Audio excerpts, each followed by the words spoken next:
Bir qadın mənə zəng etdi. O ağlayırdı. Vallahi elə ağlayırdı ki, mən öz göz yaşımı güclə saxlayırdım. Sənə nə olub deyə soruşdum. Ey mənim bacılarım, diqqətlə dinləyin bu hadisəni. Kimin həyat yoldaşı varsa, buna görə Allaha həmd etsin. Sənə nə olub soruşdum. Qadın soruşdu. Mənə tövbə düşürmü? Soruşdum ki, nədən tövbə etmək? Nə iş tutmusan? Mənim ağlıma pis zənlər gəldi. Və qadın danışmağa başladı və dedi, mənimlə yoldaşım arasında mübahisə baş verdi. Mənim ərim əlini başının arxasına qoyaraq stolun arxasında əyləşmişdi. Mən isə bu vaxt evin zal otağında ona qəzəbli idim, danlayırdım. Sonra isə belə dedim: "Əgər sən kişisənsə, mənə talaq ver, boşa. Sənin mənliyin, şərəfin yoxdur. Kişisənsə, boşa məni, durma boşa."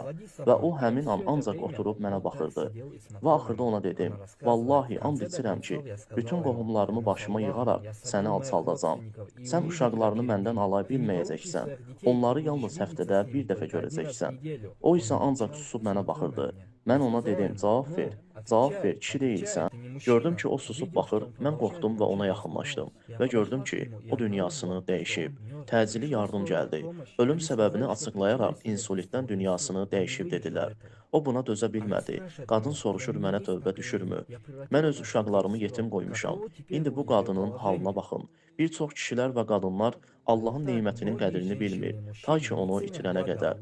Mən bu hadisəni eşidəndə şok keçirtdim və ona belə cavab verdim: Allahdan istəyirəm, sənin imtahanınla bizi imtahan etməsin. Allahdan bağışlanma dilə və tövbə et. Bir qadın mənə zəng etdi. O ağlayırdı. Vallahi elə ağlayırdı ki, mən öz göz yaşımı güclə saxlayırdım. Sənə nə olub deyə soruşdum. Ey mənim bacılarım, diqqətlə dinləyin bu hadisəni. Kimin həyat yoldaşı varsa, buna görə Allaha həmd etsin. Sənə nə olub soruşdum. Qadın soruşdu. Mənə tövbə düşürmü? Soruşdum ki, nədən tövbə etmək? Nə iş tutmusan? Mənim ağlıma pis zənlər gəldi. Və qadın danışmağa başladı və dedi, mənimlə yoldaşım arasında mübahisə baş verdi. Mənim ərim əlini başının arxasına qoyaraq stolun arxasında əyləşmişdi. Mən isə bu vaxt evin zal otağında ona qəzəbli idim, danlayırdım. Sonra isə belə dedim: "Əgər sən kişisənsə, mənə talaq ver, boşa. Sənin mənliyin, şərəfin yoxdur. Kişisənsə, boşa məni, durma boşa." Və o həmin an ancaq oturub mənə baxırdı.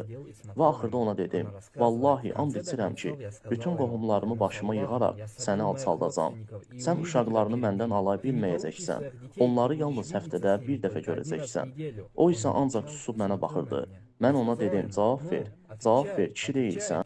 Gördüm ki, o susub baxır, mən qorxdum və ona yaxınlaşdım və gördüm ki, o dünyasını dəyişib. Təcili yardım gəldi. Ölüm səbəbini açıqlayaraq insulitdən dünyasını dəyişib dedilər. O buna dözə bilmədi. Qadın soruşur mənə tövbə düşürmü? Mən öz uşaqlarımı yetim qoymuşam. İndi bu qadının halına baxın. Bir çox kişilər və qadınlar Allahın nemətinin qədrini bilmir, ta ki onu itirənə qədər. Mən bu hadisəni eşidəndə şok keçirtdim və ona belə cavab verdim: Allahdan istəyirəm, sənin imtahanınla bizi imtahan etməsin. Allahdan bağışlanma dilə və tövbə et.